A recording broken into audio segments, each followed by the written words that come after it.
শ্রদ্ধেয় স্যার এবং ম্যাডামরা, আশা করি আপনারা সবাই ভালো আছেন। তো আজকে থেকে আমরা একটু ধারাবাহিক টিউটোরিয়াল তৈরি করতে যাচ্ছি, যেখানে মূলত আলোচনা করা হবে উপজেলা ICT training and resource centre for education বা ইউআইটিআরসিই আয়োজিত শিক্ষকদের প্রশিক্ষণ কর্মশালার বিভিন্ন দিনের অ্যাক্টিভিটিস গুলো। এখানে মূলত আমরা প্র্যাকটিস করার চেষ্টা করব আমাদের স্যাররা ক্লাসে যে বিষয়ে পাঠদান করেছে তারই কিছু অংশগুলো। তো আজকে আমরা আলোচনা করব ডে 1 এবং সেশন 1 এর কিছু অংশ। তো আমরা এখানে কিছু অ্যাক্টিভিটিস এর অংশগুলো সাজিয়ে রেখেছি, যেগুলো মডিউল অনুসারে সাজানো হয়েছে। তো আমরা একে একে সবগুলো নিয়ে আলোচনা করতে চেষ্টা করব। তো আরেকটা কথা বলে রাখি, যেহেতু এটা basic ICT training for teacher, সেহেতু এখানে আইসিটি নিয়ে খুব ডিপ লেভেলের আলোচনায় যাওয়া হয়নি। তো শুধুমাত্র বেসিক আলোচনাই হবে। তো আশা করি আপনাদের ভালো লাগবে। তো আমাদের মডিউল অনুসারে প্রথম বা ডে অ্যাক্টিভিটিস অনুসারে প্রথম যে টপিকটা আছে, এটা হচ্ছে আইসিটি বেসিক। আমরা জানি আইসিটি শব্দের পূর্ণরূপ ইনফরমেশন অ্যান্ড কমিউনিকেশন টেকনোলজি, যার বাংলা হচ্ছে তথ্য ও যোগাযোগ প্রযুক্তি।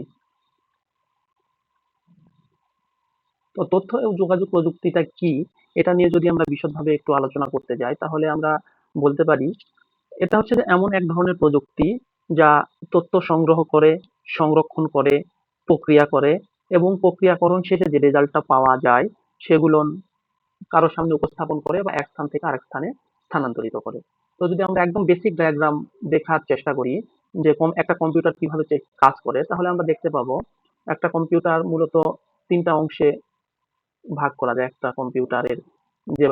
কম্পিউটার যেভাবে কাজ করে তার তিনটা অংশ, একটা হচ্ছে ইনপুট, একটা প্রসেসর, আর একটা হচ্ছে যে আউটপুট। তো আমরা একটু দেখার চেষ্টা করি ইনপুট কি, প্রসেসর কি এবং আউটপুট কি। আমরা যদি একটা ডায়াগ্রামের সাহায্যে দেখার চেষ্টা করি, যেখানে এটাকে যদি আমরা একটা প্রসেসর কল্পনা করি, এটা ইনপুট, এটা আউটপুট। তো ইনপুটে আমরা সাধারণত কি করে কম্পিউটার ইউজারদের কাছ থেকে, বা ইউজার বলতে যারা কম্পিউটার ব্যবহার করে তাদের কাছ থেকে বিভিন্ন ধরনের তথ্য নিয়ে থাকে। যেমন কেউ দুইটা সংখ্যার যোগ করতে চায়, তাহলে কম্পিউটার ইউজারকে কি বলবে, তুমি কোন দুইটা সংখ্যার যোগ করতে চাও সেই দুইটা সংখ্যা আমাকে দাও। তো ইউজার তখন কি করে, কম্পিউটারের কিবোর্ড থেকে দুইটা সংখ্যা 2 প্লাস 3 দিয়ে দিল। তো কম্পিউটারকে নির্দেশ দিয়ে দিল যে আমি 2 এবং 3 এর যোগ করতে চাই। তখন কম্পিউটার নির্দেশ পাওয়ার পর কি করবে, প্রসেসর বা সিপিইউতে সেই নির্দেশ অনুসারে কাজ করবে। কাজ করার পর আউটপুট হিসেবে আমাদেরকে দেখাবে 5। তো এইটা আমাদের তাহলে 2, 3 এবং যে আমাদের সাইন চিহ্ন প্লাস, সেটা হচ্ছে যে আমাদের ইনপুট অংশ। যেখানে 2 এবং 3 এর যোগ করা হচ্ছে সেটা হচ্ছে যে প্রসেসরের অংশ, এবং 5 যেটা আমরা দেখতে পাচ্ছি বা কম্পিউটার আমাদেরকে যেটা বা সিপিইউ যেটা আমাদেরকে রিটার্ন দিচ্ছে, এটা হচ্ছে যে আউটপুট। আশা করি বোঝা গেল কম্পিউটার কিভাবে কাজ করে। সকল কম্পিউটার মোটামুটি একইভাবে কাজ করে, 3টা অংশে বিভক্ত হয়ে, একটা ইনপুট, একটা প্রসেস এবং আরেকটা আউটপুট।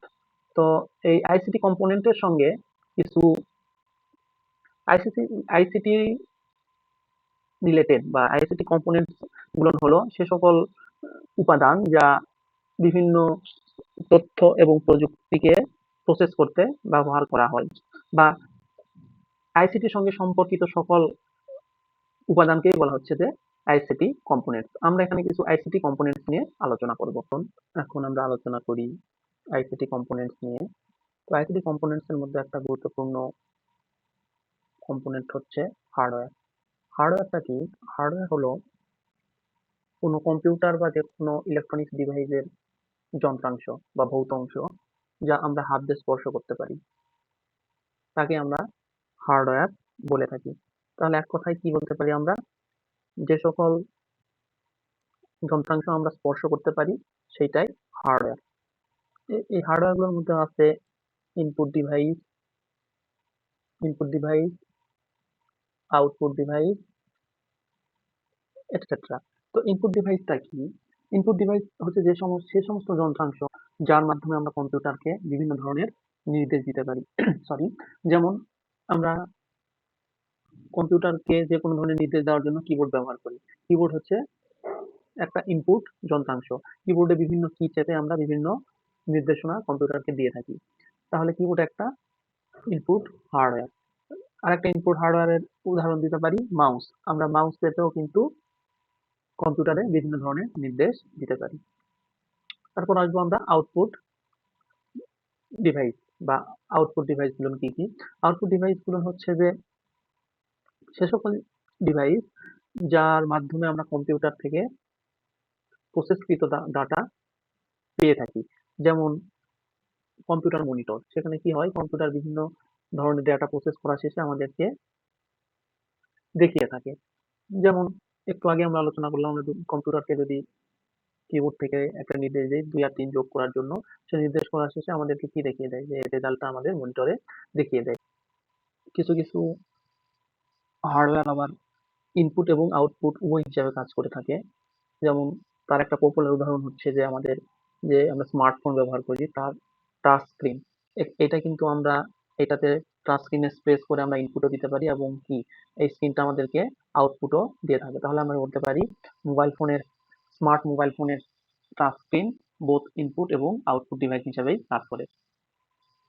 এরপর আমরা আলোচনা করব সফটওয়্যার নিয়ে। সফটওয়্যার কি? এটা যদি আমরা একদম সহজ ভাষায় বলতে যাই, সফটওয়্যার হলো কিছু নির্দেশবলী বা নির্দেশের সমষ্টি যা আমাদের নির্দিষ্ট কিছু কাজ করে দিয়ে থাকে।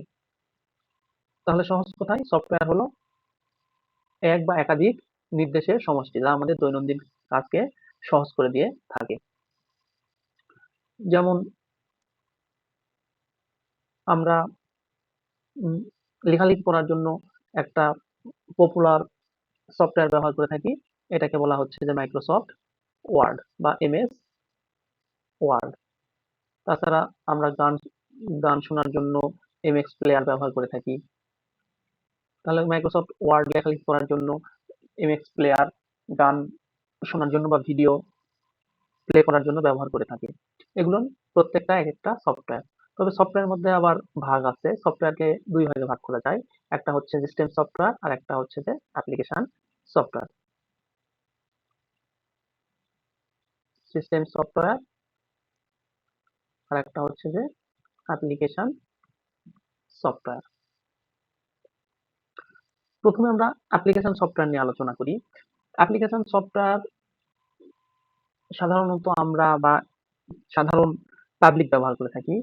এই সফটওয়্যার গুলো দিয়ে আমরা দৈনন্দিন জীবনের কাজগুলোকে সহজভাবে সমাধান করে থাকি। যেমন আমরা মোবাইল ফোনে বিভিন্ন ধরনের সফটওয়্যার অ্যাপ্লিকেশন সফটওয়্যার ব্যবহার করে থাকি। যেমন হোয়াটসঅ্যাপ, মেসেঞ্জার, ইমো এগুলো আমরা মোটামুটি সবাই ব্যবহার করে থাকি। এগুলো কিন্তু অ্যাপ্লিকেশন সফটওয়্যার। তাহলে অ্যাপ্লিকেশন সফটওয়্যার কি করতেছে? আমাদের বিভিন্ন কাজগুলোকে সহজে সমাধান করে দিচ্ছে। যেমন আমরা হোয়াটসঅ্যাপ, মেসেঞ্জার এগুলো কিন্তু সবগুলো কি যোগাযোগ করার জন্য ব্যবহার করে থাকি বা কারো সঙ্গে কথা বলার জন্য ব্যবহার করে থাকি।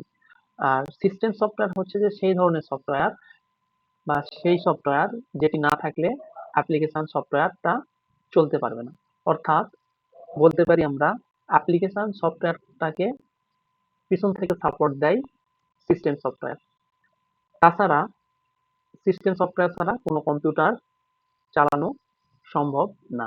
আমরা যদি একটা অ্যানালজি বা উদাহরণ কল্পনা করি, আমরা যদি একটা হিউম্যান বা মানব শরীর কল্পনা করি,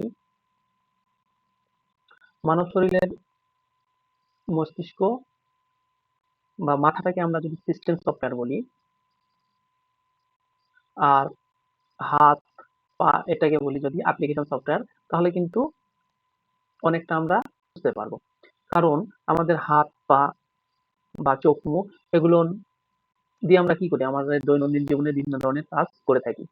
কিন্তু আমরা একটু গভীরভাবে চিন্তা করলে দেখব যে আমাদের হাত, পা এগুলো কোথায় থেকে নিয়ন্ত্রিত হয়? এগুলো কিন্তু সবকিছুই মাথা থেকে নিয়ন্ত্রিত হয় বা মস্তিষ্ক থেকে নিয়ন্ত্রিত হয়।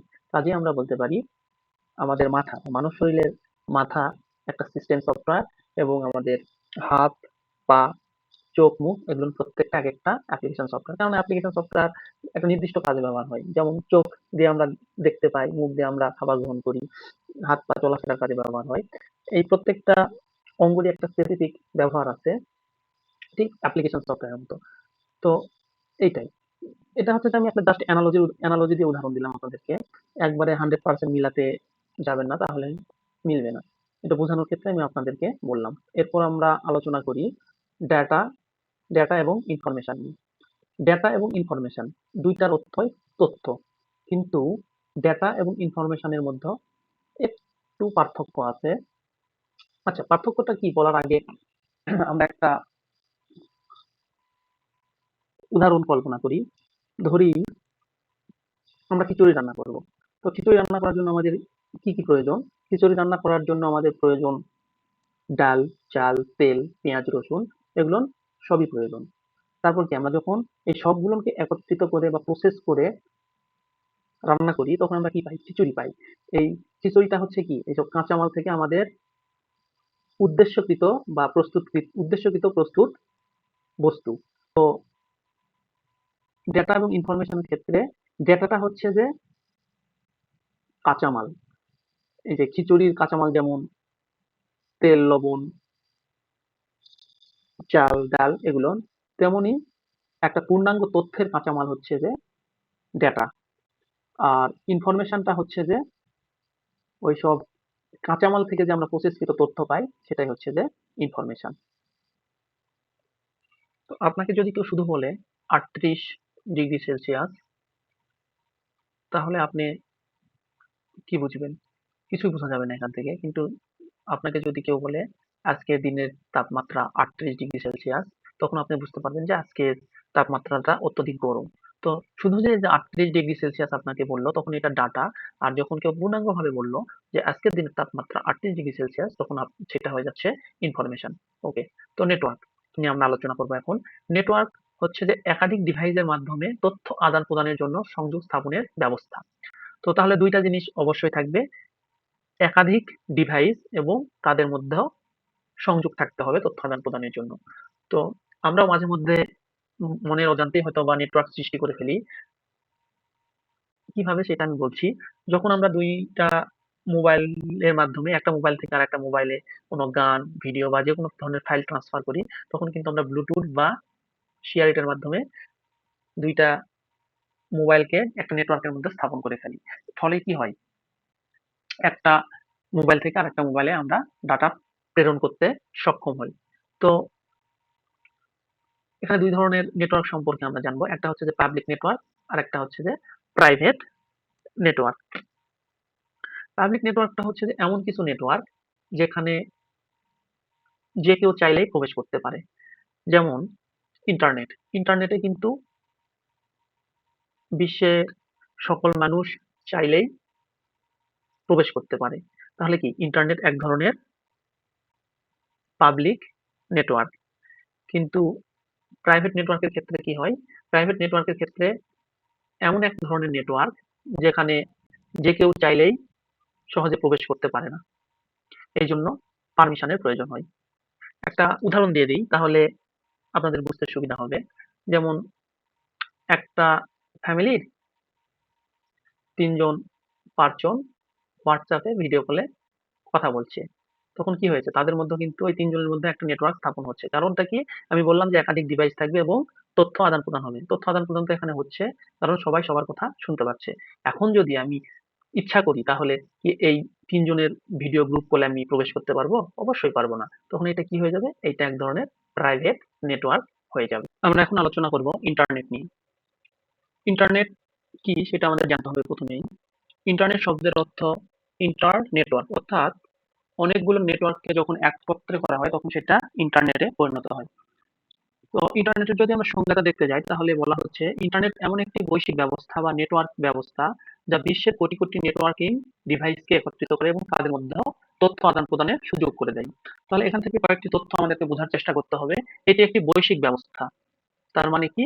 এটা শুধু বাংলাদেশের মধ্যেই বিস্তৃত নয়, বরং বিশ্বের যতগুলো দেশ আছে সবগুলো দেশকেই ইন্টারনেট কি করে? একত্রিত করে। তারপরে একটা টার্ম আছে নেটওয়ার্কিং ডিভাইস। নেটওয়ার্কিং ডিভাইস বলতে সেই সকল ডিভাইসকে বোঝায় যারা নেটওয়ার্কে সংযুক্ত অবস্থায় থাকে। এটি হতে পারে ল্যাপটপ, কম্পিউটার, প্রিন্টার, মোবাইল যে কিছুই হতে পারে নেটওয়ার্কিং ডিভাইস। এই বৈশ্বিক ব্যবস্থাপনায় কোটি, কোটি নেটওয়ার্কিং ডিভাইসকে একটা নেটওয়ার্কের মধ্যে আনা হয় এবং তাদের মধ্যে তথ্য আদান-প্রদান করার সুযোগ করে দেওয়া হয় এই ইন্টারনেটের মাধ্যমে। যেমন আমরা আজকে বাংলাদেশে বসে কিন্তু বিশ্বের যেকোনো প্রান্তে মানুষের সঙ্গে সহজেই নিমিষের মধ্যে যোগাযোগ করতে পারতেছি। এটা একমাত্র সম্ভব হয়েছে ইন্টারনেটের কল্যাণেই। এই ইন্টারনেটে যে কেউই যুক্ত হতে পারে, তবে কিছু শর্ত মানতে হবে তাদেরকে। অনেক শর্ত আছে, তার মধ্যে কয়েকটা শর্ত হলো তার তার কাছে নেটওয়ার্কিং ডিভাইস যেমন ল্যাপটপ বা পিসি থাকতে হবে। সেই ল্যাপটপ বা পিসি কোনো নেটওয়ার্কের সঙ্গে যুক্ত থাকতে হবে বা সেটিতে ওয়াইফাই সংযোগ থাকতে হবে এবং কি ব্রাউজার থাকতে হবে যার মাধ্যমে আমরা ইন্টারনেটে প্রবেশ করতে পারবো। ব্রাউজার কি সেটা আমরা একটু পরে আলোচনা করব। তাহলে ইন্টারনেট এর সম্মুখ ধারণাটা কি? একটা বৈশ্বিক ব্যবস্থা যা অনেকগুলো নেটওয়ার্ককে একত্রিত করে এবং একে অপরকে তথ্য আদান-প্রদানের সুযোগ করে দেয়।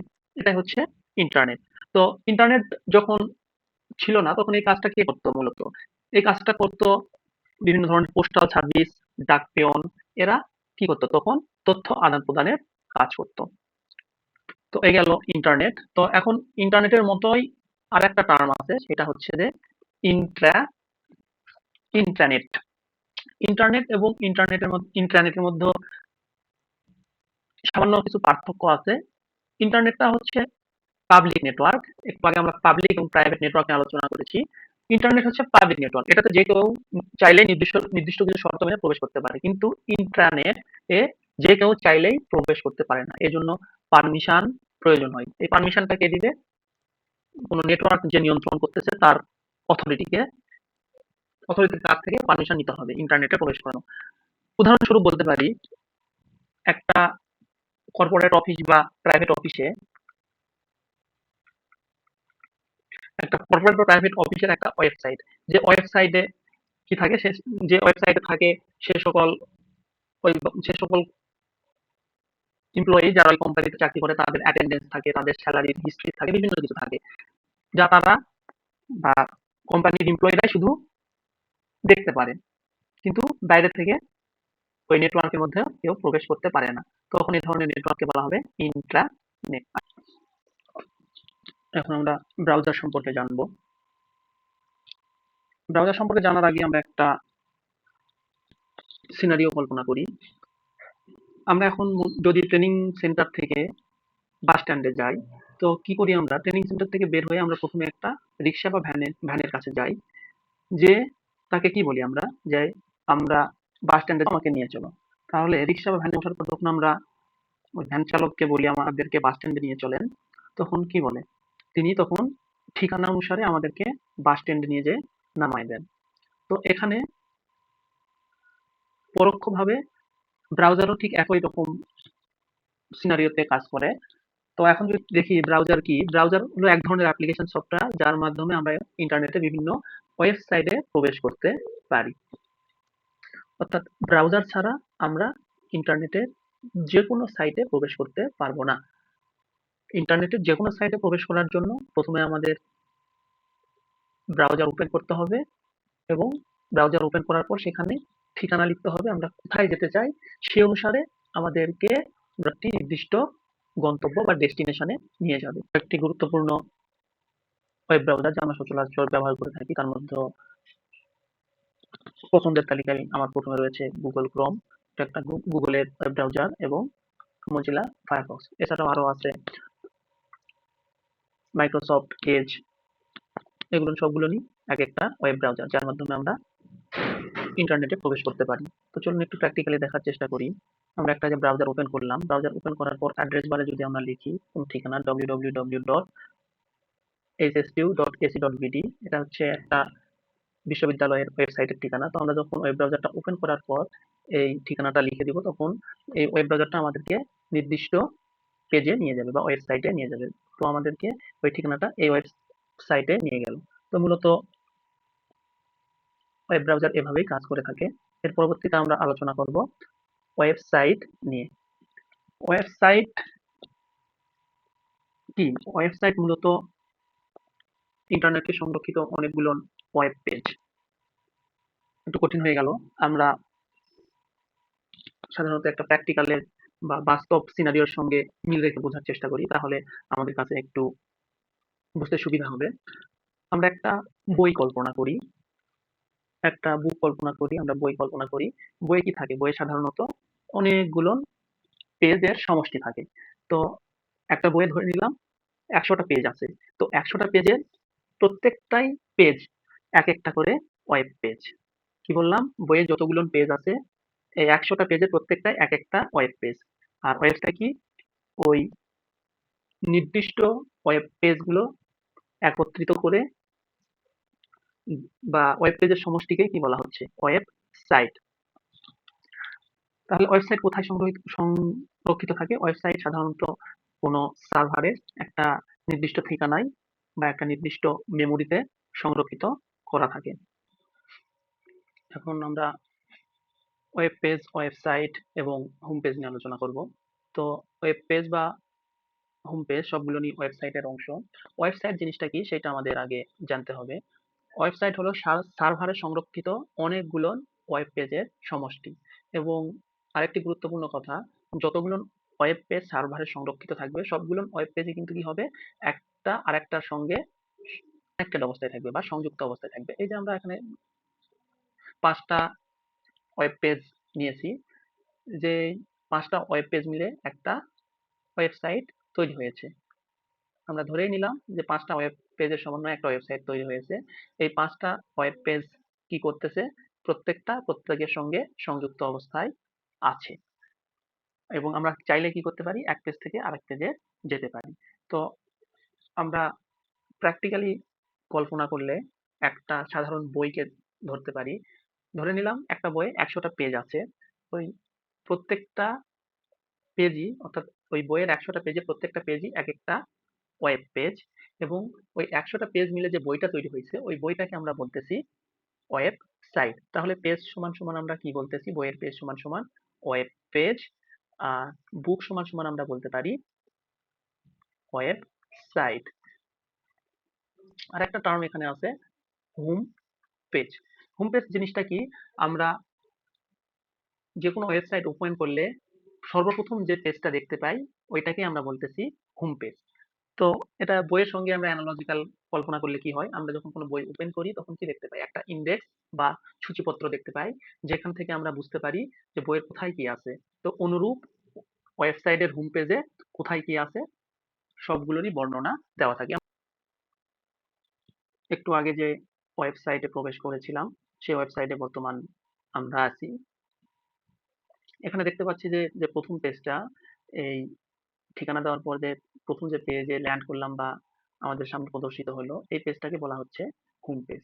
এই হোম পেজে সকল কিছুর ইনডেক্স দেওয়া আছে। কোথায় কি আছে বা কোন সেকশনের মধ্যে কি আছে সকল কিছুই হোম পেজে দেওয়া আছে।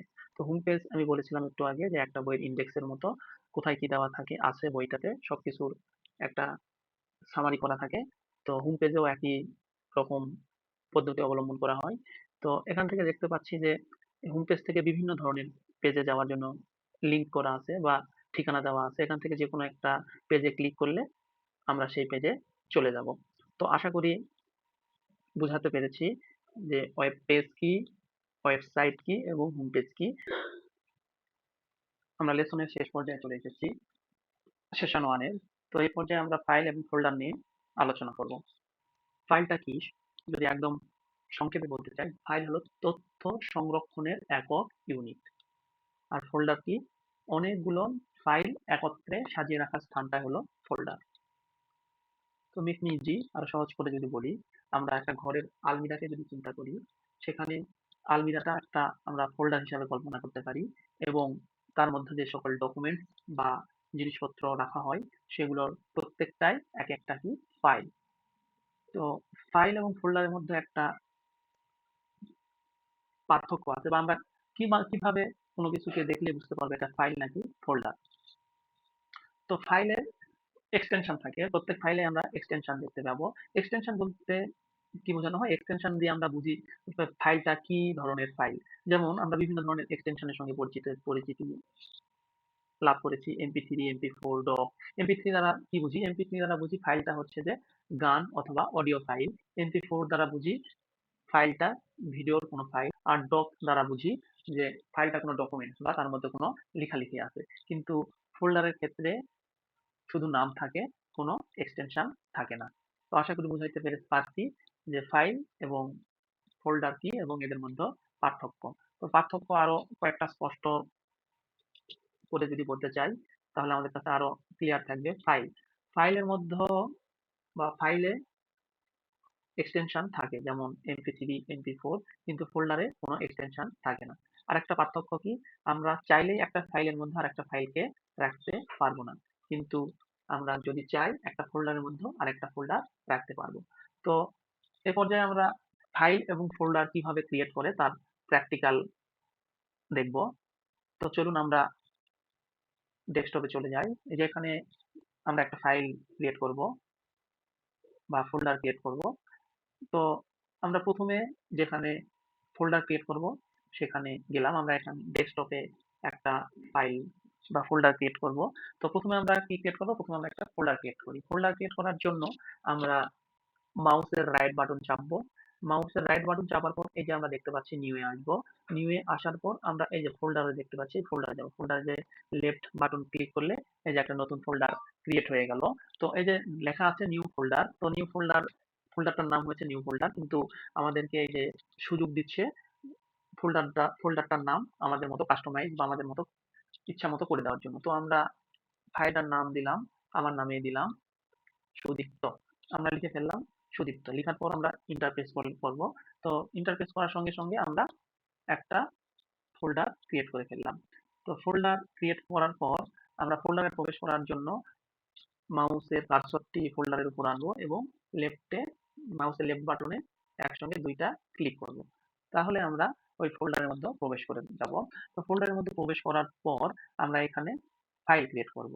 কি ধরনের ফাইল ক্রিয়েট করব? ধরি আমরা মাইক্রোসফট ওয়ার্ডের একটা ফাইল ক্রিয়েট করব। তো মাইক্রোসফট ওয়ার্ডের ফাইল ক্রিয়েট করার জন্য আমরা কি করব? আমরা আবারও মাউসের রাইট বাটন ক্লিক করব। মাউসের রাইট বাটন ক্লিক করার পর আমরা কোথায় যাব? আমরা নিউ এ যাব। নিউ এ যাওয়ার পর আমরা দেখতে পাচ্ছি যে অনেক রকম ফাইল ক্রিয়েট করার অপশন দেখাচ্ছে। তার মধ্যে যে Microsoft Access database, Microsoft Word document, Microsoft Doc, আরো অনেক কিছু আছে। তো আমরা এখান থেকে কিসের ফাইল ক্রিয়েট করব? একটা ওয়ার্ড ডকুমেন্ট ফাইল ক্রিয়েট করব। তাহলে আমরা ওয়ার্ড ডকুমেন্ট ফাইলের উপরে ক্লিক করে দেব। ওয়ার্ড ডকুমেন্ট ফাইলের উপর ক্লিক করে দেওয়ার পর সঙ্গে সঙ্গে একটা ওয়ার্ড ডকুমেন্টের ফাইল ক্রিয়েট হয়ে গেল। তো এখানেও আমাদেরকে সুযোগ দিয়েছে বা আমরা ইচ্ছা মতো ফাইলটার নাম দিতে পারবো। তো এখানে নিউ মাইক্রোসফট ওয়ার্ড ডকুমেন্ট, এটা নীল কালি দিয়ে ফিল করা আছে। তো আমরা একটা ব্যাক স্পেস যদি চাপি তাহলে সেটা ক্লিয়ার হয়ে যাবে এবং আমাদের ফাইলটার নাম দেওয়ার জন্য একটা জায়গা দিবে। তো আমরা ফাইলটার নাম দিব মাই ফার্স্ট ফাইল। লিখার পর আমরা ইন্টারপ্রেস করব। ইন্টারপ্রেস করার সঙ্গে সঙ্গে আমাদের এই ফাইলটা ক্রিয়েট হয়ে গেল। শ্রদ্ধেয় স্যার প্রথম সেশনে যে সকল বিষয়বস্তু নিয়ে আইসিটির যে সকল বিষয়বস্তু নিয়ে আলোচনা করেছিলেন তার যতটুকু অংশ আমার মনে আছে আমি সেগুলোর উপরেই আলোকপাত করার চেষ্টা করলাম। জানি না কতটুকু পেরেছি। স্যারের কাছ থেকে যতটুকু শিখেছি, প্লাস তার সঙ্গে হয়তোবা দুই একটা পয়েন্ট অ্যাড করা হয়েছে। তো আমি যতটুকু পেরেছি বোঝানোর চেষ্টা করেছি। এর মধ্যে হয়তোবা কিছু ভাষাগত ভুল রয়েছে, আঞ্চলিকতার টান রয়েছে। এগুলো আপনারা ক্ষমা সুন্দর দৃষ্টিতে দেখবেন। আশা করছি পরবর্তী ভিডিওগুলোতে এগুলো অনেকাংশেই কাটিয়ে উঠতে পারবো। সবাই ভালো থাকবেন। পরবর্তী ভিডিওতে দেখা হবে। আর ভালো লাগলে চ্যানেলটা অবশ্যই সাবস্ক্রাইব করবেন। ধন্যবাদ।